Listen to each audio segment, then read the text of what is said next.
This whole thing about Céspedes, I didn't think he was dead. It sounds like something Jerry would say. I figured he quit on the team. I figured he was either at a strip club or he quit at a team or whatever, but it wasn't that he I don't see him being a drug user or any of that stuff.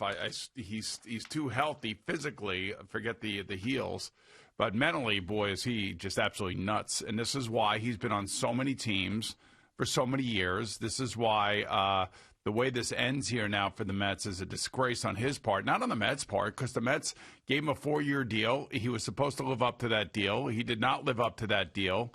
We will never see him in another Mets uniform again. This guy is basically, as you call him, he is the ultimate hamster on the hamster wheel of turds. Right. Yes, that's okay. right. I mean, he is the worst, and this is why. Like I said, he was on so many teams, got traded, and then accepted that 4-year deal from the Mets because he knew he wasn't going to get one from somebody else.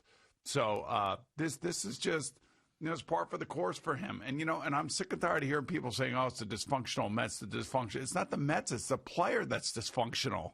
And he has been. I mean, here's a guy who basically comes off of 2 different heel surgeries and is, being chased by a boar on his freaking farm.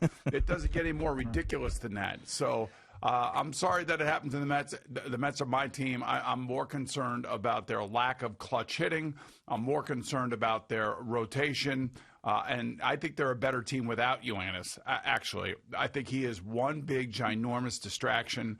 Puts a lot of pressure on a rookie manager, puts a lot of pressure on everybody in that locker room. They can sit here and tell me that he's the greatest guy in the locker room. He's so much fun to be around. He's not fun to be around when he's bitching and complaining about not playing. And, and Luis Rojas, by the way, has a completely legitimate excuse for not playing him in a game because of a long bus ride. And it makes sense, give the guy a night off. And even though he doesn't want a night off, but the fact of the matter is he's been striking out regularly. He needs a night off. So the fact that he left in the middle of the day or the night or whenever it was does not surprise me. And quite frankly, good riddance. Don't let the door hit you in the ass on the way out. Yeah, I'm tired of it too. These are problem guys. Right. And I hate to say it, Jamal Adams was a problem guy.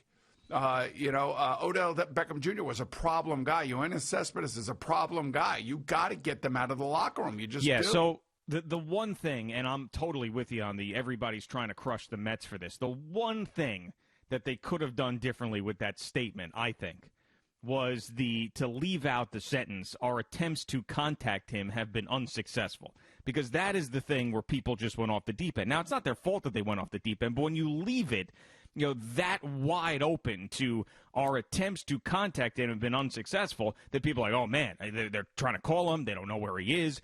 Who knows what happened. And all the wild theories were out there at that point. And I think that, when they put, as of game time, he had not reported to the ballpark. He did not reach out to management with any explanation of his absence.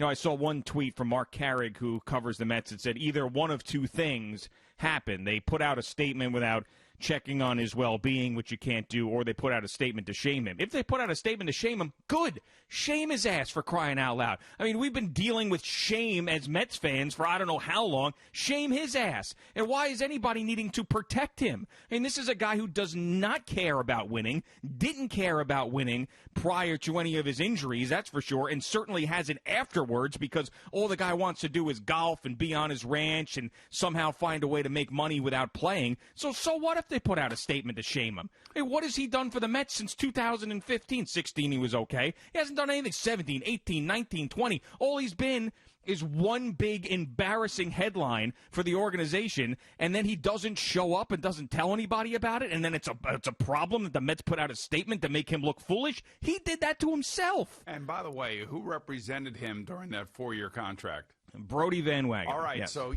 here's the thing. Did you listen to Brody's post-game press conference? I watched the whole thing, the whole Zoom call. Did you hear the stupid questions that were being asked? Yeah, just one after another in a different way. They're asking the same question. This is why, you're a manager, you're a general manager, you're somebody around here. You got to listen. And this is why I also love the fact that we get to listen in now, because now you hear the stupid question after stupid question after stupid question. And it's just like, hey, We told you we couldn't find him. We were transparent. We did not know where he was. His agent didn't contact us. He didn't contact us. We sent him text messages. He did not respond. Luis Rojas sent him text messages. He didn't respond. What the hell are we supposed to tell you? You know, and the fact that, like, some writers somewhere now jump to conclusions that maybe he's dead or maybe he's holed up in some crack den. I don't, you know, I mean, who knows? I mean, the writers are the ones that jump at the conclusions, not the Mets. And the Mets, you know what? He is not. And if they were trying to, I've got a second statement right now. Yoenis is not holed up in a crack den. Right. Okay, So, that we know. The point being is that, you know, it's so idiotic that the Mets basically put out a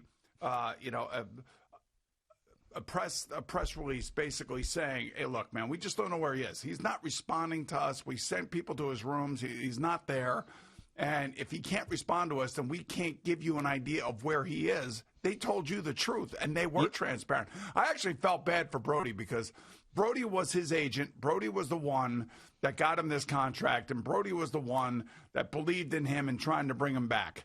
You know, and this is how this absolute unstable guy reacts and treats the people that are trying to help him, trying to give him an opportunity. I mean, this is his opportunity to show that he could still play, and then if he is a free agent next year, maybe get another big contract from some other stupid club. But, you know, when you compare this, to the Met world. It's not the Met world. I mean, the only problem with this is the Mets did sign him. Well, no, it's more. It's yeah.